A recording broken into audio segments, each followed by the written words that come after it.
उत्तर पुणे जिल्ह्यामध्ये सकाळपासूनच पावसाला सुरुवात झाली आहे। गेल्या 3 दिवसांपासून पाऊस सुरू आहे।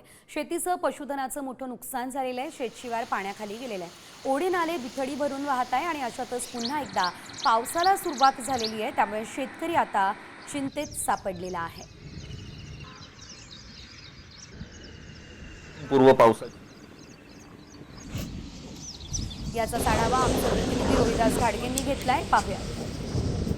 मध्ये सलग तिसऱ्या दिवशी मान्सून पूर्व पावसाची आगमन झालेले आहे। रात्री मुसळधार पाऊस सुरू झाल्यानंतर पुन्हा एकदा सकाळी पावसाला सुरुवात झालेली आहे। त्यामुळे शेतशिवार पुन्हा एकदा पाण्याखाली गेलेलं पाहायला मिळतंय। या ठिकाणी शेतीला तळ्याचं स्वरूप आलेलं आहे। खरं तर उत्तर पुणे जिल्ह्यातला खेड, आंबेगाव, जुन्नर, शिरूर हा भाग जो आहे हा तिमाही बागायती क्षेत्र म्हणून पाहिला जातो।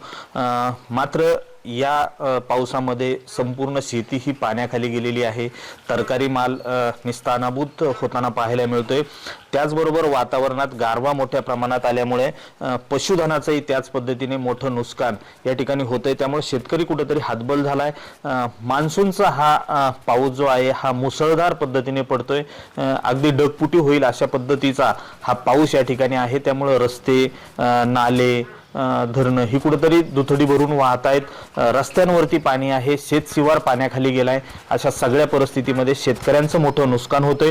दुसऱ्या बाजूला सह्याद्रीच्या पर्वत रांगांमध्ये मोठ्या प्रमाणात पाऊस कोसळत असल्यामुळे धबधबेही प्रभावित झालेत। निसर्ग हा फुललेला आहे। पर्यटक मोठ्या प्रमाणात निसर्गाच्या सानिध्यात जातात। त्यामुळे सध्या पुढील 2 दिवस कुठेतरी पावसाचा अलर्ट देण्यात आलेला आहे। मात्र नागरिकांनी कामाव्यतिरिक्त बाहेर पडू नये। निसर्गाच्या सानिध्यात कुठेतरी पावसाळ्यात धोका निर्माण होऊ शकतो। त्यामुळे प्रशासनाच्या वतीने आवाहन करण्यात आलेले आहे, कामाव्यतिरिक्त बाहेर पडू नका। सध्या पावसाची संततधार ही सुरूच राहणार आहे। रोहिदास गाडगे, साम टीव्ही न्यूज, शिरूर, पुणे।